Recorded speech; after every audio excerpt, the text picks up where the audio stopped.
Olá pessoal, eu sou o professor Eduardo Belo, professor de Física.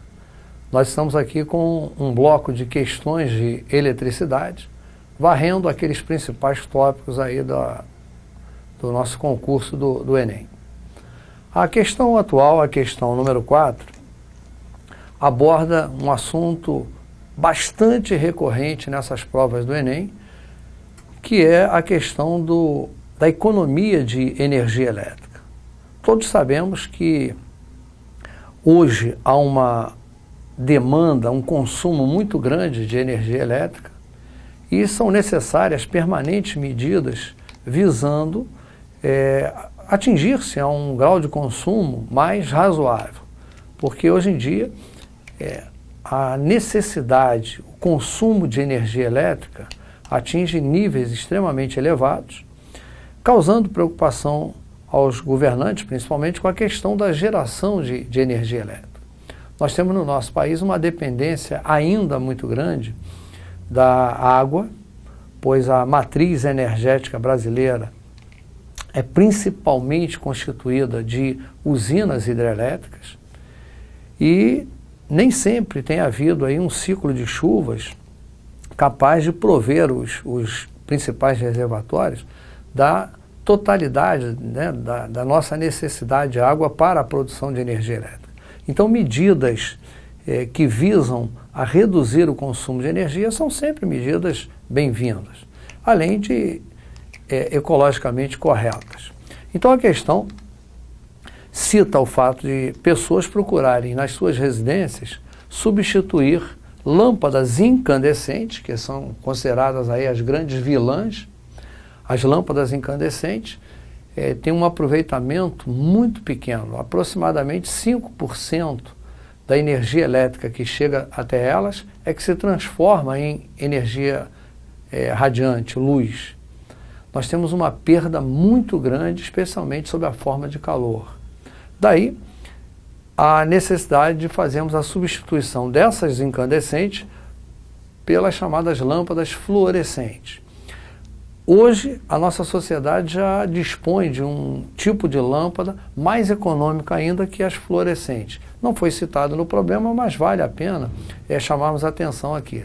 São as chamadas lâmpadas de LED, que têm uma eficiência muito alta em comparação com as fluorescentes e principalmente com as incandescentes. Bom, mas ele está dizendo que eu estou trocando lâmpadas incandescentes de 60 watts por fluorescentes de 15 watts, fazendo exatamente o mesmo efeito. O enunciado toma cuidado de dizer que uma lâmpada fluorescente de 15 watts equivale a uma lâmpada incandescente de 60 watts. Aquelas pessoas que vão às lojas que vendem materiais elétricos podem ver nas embalagens dessas lâmpadas fluorescentes, principalmente as compactas, dizendo lá, essa aqui de 15 watts corresponde a uma incandescente de 60 watts. Isso é comum. Bom, se eu fizer essa substituição, considerando que a lâmpada funcione em média 6 horas por dia, qual a economia que eu obtenho em cada uma lâmpada, devendo expressar esse resultado em quilowatts-hora? O enunciado, então, já informa qual deverá ser a unidade utilizada na minha resposta. A primeira noção que eu preciso ter é a noção de consumo de energia num aparelho elétrico. Os aparelhos elétricos, quando ligados, estão consumindo energia e esse consumo de energia pode ser medido pelo produto da sua potência pelo tempo que permanecem funcionando. Então, esta é a expressão que eu preciso conhecer para resolver o problema. Eu tenho duas formas de caminhar neste problema aqui para chegar à solução. A forma que seria um pouco mais longa, um pouco mais demorada, seria calcular o consumo de energia apenas na lâmpada incandescente de 60 watts. Em seguida, calcular o consumo de energia apenas na lâmpada fluorescente de 15 watts. E depois diminuir um resultado do outro. Evidente que um dos fatores que muito pesa na realização da prova do Enem é o fator tempo. O candidato tem uma média próxima de 3 minutos para cada questão. Portanto, se você puder agilizar a solução de uma questão, você vai ganhar, vai ser beneficiado nesse tempo numa questão posterior. Então, eu aqui vou utilizar um raciocínio lógico. Se eu substituo uma lâmpada de 60 watts de potência por outra de 15 watts, eu estou deixando de gastar quanto? Quanto eu estou economizando? 45 watts. Então eu vou trabalhar nessa linha. A energia que vou economizar será 45 watts, que é o que eu estou deixando de gastar. Vou repetir. A minha lâmpada incandescente era de 60 watts. Tirei e botei uma nova de 15. Então estou deixando de gastar 45. E durante quanto tempo eu estarei fazendo essa economia?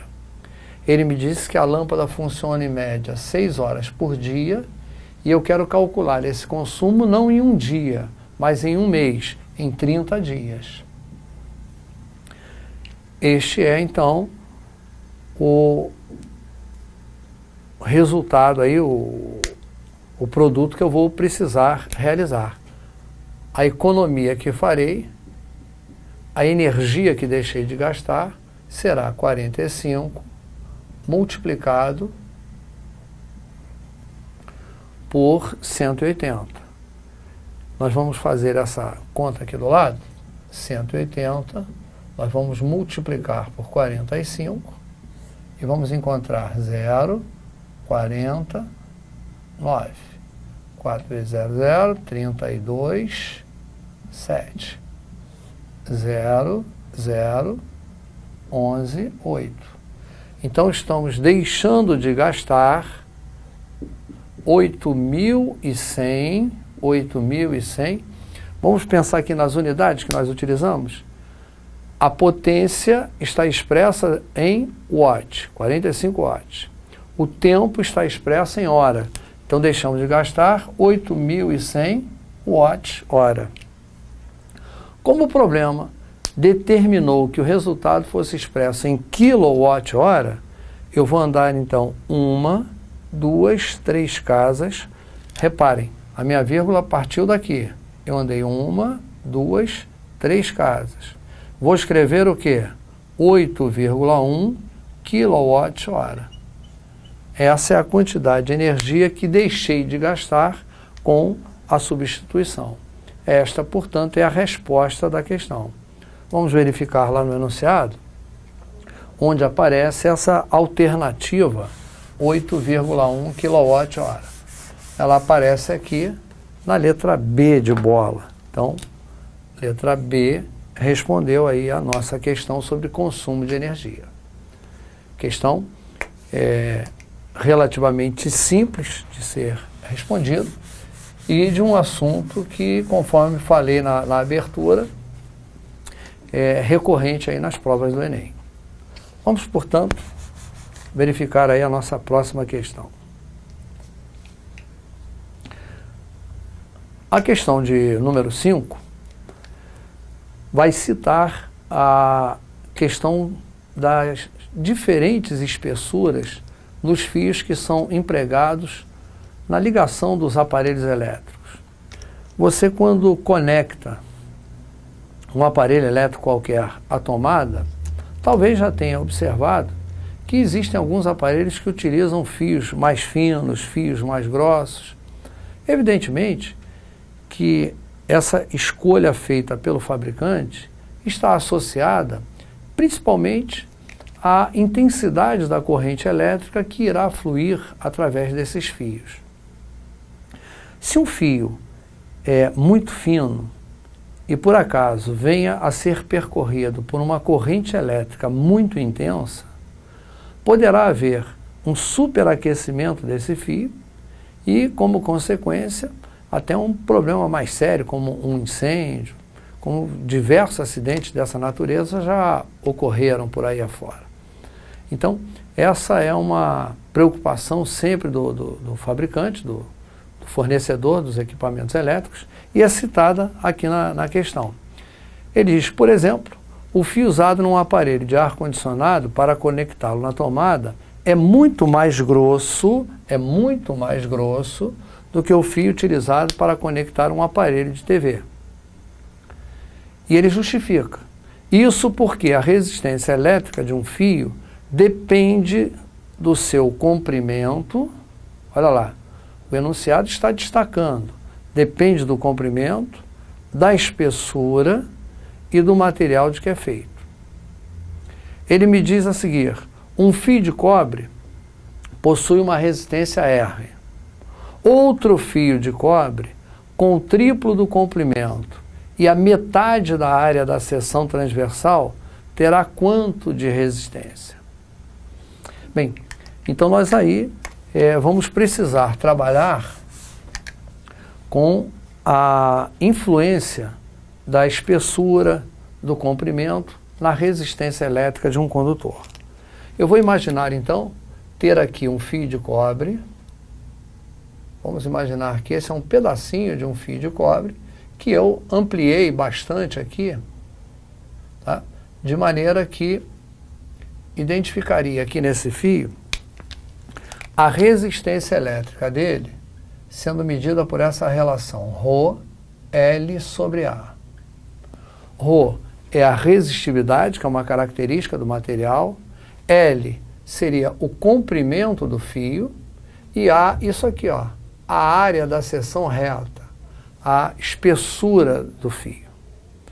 Bom, ele está me dizendo no problema que um determinado fio de cobre tem resistência R. Então nós vamos fazer a seguinte consideração. Primeiro fio, ele tem resistência R, ele tem comprimento L, área de seção reta A e resistividade ρ. Segundo fio, o que o segundo fio tem de diferente do primeiro? Vamos voltar lá ao enunciado. Um fio de cobre possui uma resistência R. Um outro fio tem o triplo do comprimento e metade da área da seção transversal. Então nós vamos escrever isso aqui. Este segundo fio tem o triplo do comprimento, portanto o comprimento dele é 3L. Ele tem metade da área da seção reta. A área dele é A sobre 2. Como ele também é feito de cobre, como ele é feito do mesmo material, ele tem a mesma resistividade do primeiro. Quanto terá de resistência esse segundo fio? Esta é a pergunta do nosso problema. Bom, para o primeiro fio, eu escrevo que R é igual a ρL sobre A. Está lá. Para o segundo fio, como a resistência é desconhecida, vou chamá-la de R'. Direi que R' é igual a ρ, 3L, já que o comprimento dele é 3L, dividido por A sobre 2. Bom, eu preciso, num primeiro momento, trabalhar com isso aqui. 3L dividido por A sobre 2, eu vou lembrar que, matematicamente, eu tenho uma fração dividindo outra. Então, eu repito a primeira fração, 3L, e multiplico pelo inverso a outra. Vamos fazer um rascunho aqui. 3L, eu vou multiplicar pelo inverso de A sobre 2. Então, vamos ficar com 2 sobre A. Isso aqui vai gerar o quê? 6L sobre A. Então, eu tenho 6 ρL sobre A. O 6 eu trouxe aqui para frente. Dessa maneira, fica bastante simples verificar que este espaço que eu estou pondo em destaque, ρL sobre A, corresponde à resistência R anterior do nosso fio. Portanto, isso me permite dizer que R', a resistência do novo fio, é igual a 6 vezes R. Portanto, este segundo fio, que tem o triplo do comprimento e tem uma área de seção reta correspondendo à metade do anterior, apresenta uma resistência 6 vezes maior do que o primeiro fio, do que o fio original. A resposta da nossa questão é 6R. Vamos lá procurar no enunciado a alternativa que aparece 6R. A alternativa em que aparece o 6R, vou apagar aqui, ó, é a alternativa E, que nós vamos responder, que vamos assinalar como a resposta correta. Portanto, nós precisávamos ter uma noção dessa medida de resistência elétrica. Está aí a solução da nossa questão número 5. A questão de número 6 é uma questão tradicional, abordando o que nós chamamos de medidas elétricas, o emprego de instrumentos relativamente simples, como amperímetros e voltímetros. O enunciado faz referência à utilização de um circuito elétrico relativamente simples num laboratório, e no circuito elétrico nós temos, conforme aparece na figura, uma bateria de 100 volts alimentando dois resistores R1 e R2. Percebemos pela figura que esses resistores estão associados em paralelo e são empregados dois instrumentos de medida, o amperímetro e o voltímetro. A pergunta, então, coloca: o amperímetro e o voltímetro nessas posições estarão marcando quanto? Antes de responder diretamente aqui a questão, quero chamar a atenção para o enunciado que cita o amperímetro como sendo ideal, o voltímetro como sendo ideal. Habitualmente, nessas questões do padrão do Enem, esses instrumentos serão sempre considerados ideais. São instrumentos que não interferem no funcionamento do circuito elétrico. O amperímetro, ele é utilizado exclusivamente para medir a intensidade da corrente elétrica.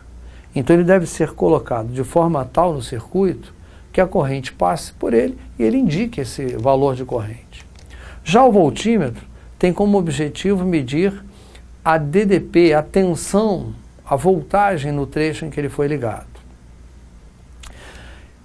Olhando aqui para o circuito, eu verifico o seguinte: eu tenho uma bateria que me fornece 100 volts.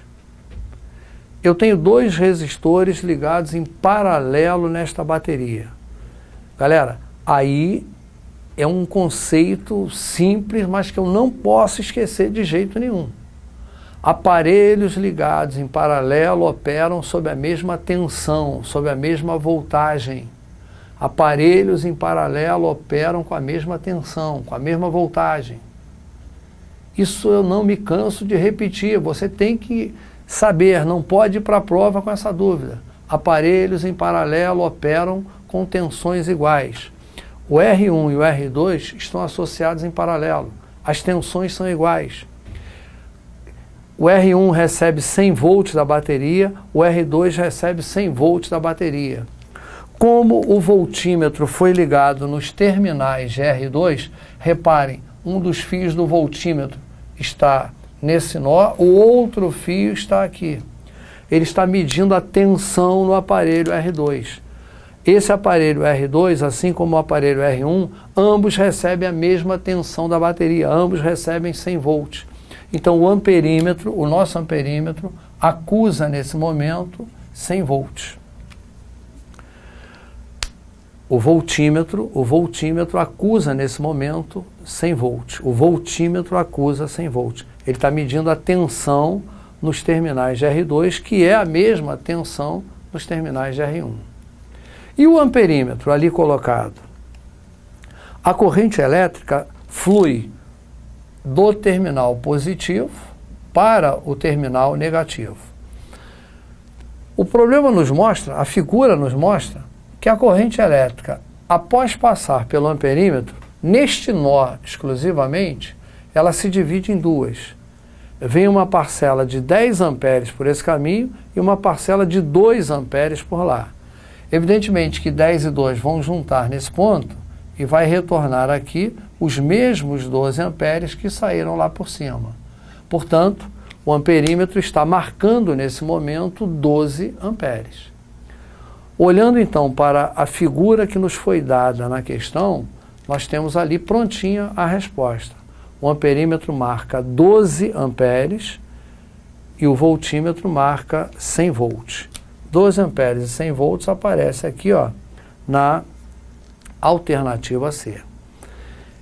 Quero aproveitar a questão e chamar a atenção de que numa prova, numa tentativa de verificar se o candidato efetivamente domina esse conhecimento, esse voltímetro ainda continuaria marcando 100 volts se, por exemplo, fosse colocado aqui assim, ó. Imaginem que ele fosse posto nesta posição. Ele ainda estaria medindo a tensão nos terminais de R1 e de R2, uma vez que ele está em paralelo com R1 e R2. Ele continuaria marcando os 100 volts. Se o amperímetro, em lugar de ocupar aquela posição, viesse a ocupar uma posição aqui por baixo, por exemplo, também marcaria os mesmos 12 amperes. Já o mesmo não aconteceria se o amperímetro fosse colocado neste ramo ou naquele lá. Se ele fosse colocado aqui, ele pegaria apenas a corrente de 10 amperes, que passa por esse ramo. Já se fosse colocado em qualquer posição neste segmento, ele marcaria apenas 2 amperes, que é a corrente que passa por ali. São apenas detalhes para que você fique plenamente informado de possibilidades de modificação da questão. Mas está aí resolvida a nossa questão de número 6. Temos agora a questão número 7, que é uma questão no campo do eletromagnetismo.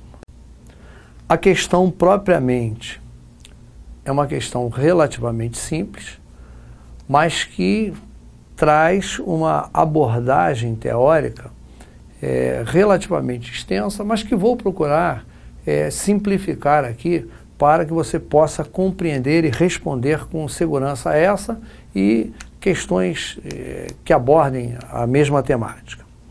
A temática da questão é a utilização de um ímã para a geração de corrente elétrica. O que nós temos aqui, na verdade, é um ímã natural, por exemplo, uma espira, quer dizer, um anel feito de um metal, num suporte feito de um material isolante, e uma pessoa aproxima continuamente, aproxima e afasta o ímã da espira. A nossa proposta é fazer uma avaliação do que ocorre como consequência desse movimento do ímã. Bom, para isso, nós precisamos ter, antes de mais nada, uma noção de campo magnético. Se eu disponho de um ímã, vamos representar aqui um ímã bem simplesinho, em forma de barra, com seus polos sul e norte. Embora não vejamos, em torno deste ímã existe um campo magnético, que é a região onde o ímã consegue exercer os seus efeitos de natureza magnética. Por exemplo, se eu colocar um pedacinho de metal, de ferro, nas proximidades desse ímã, dentro do campo magnético desse ímã, esse pedacinho de ferro será atraído para o ímã. Como forma de dar uma visão do campo magnético existente ao redor do ímã, nós fazemos uso das chamadas linhas de indução. Essas linhas visam apenas permitir ao observador ter uma noção de como é o campo ao redor do ímã. Segundo a convenção utilizada para essa representação, as linhas de indução saem do polo norte e chegam no polo sul. Então nós fazemos uma representação basicamente assim, ó. As linhas saindo do polo norte, olha lá, e chegando no polo sul. Para cá nós teríamos um conjunto de linhas semelhantes, tá? Linhas chegando aqui ao polo sul. Muito bem, isso aí nos dá, de certa forma, uma visão do campo magnético ao redor desse ímã em forma de barra. Ao mesmo tempo, vamos imaginar que eu tenho agora um fio de cobre com o qual eu fiz uma circunferência, um anel. E vou colocar esse fio de cobre, primeiramente, nesta posição aqui. Eu consigo observar que existem linhas do campo passando por aquele anel. Eu digo, portanto, que há um fluxo magnético através desse anel. Verifiquem, se eu trago o anel mais para cá, ou se eu mantenho o anel parado e aproximo o ímã do mesmo, daria na mesma, você vai observar que o anel estando aqui, o mesmo anel está numa nova posição.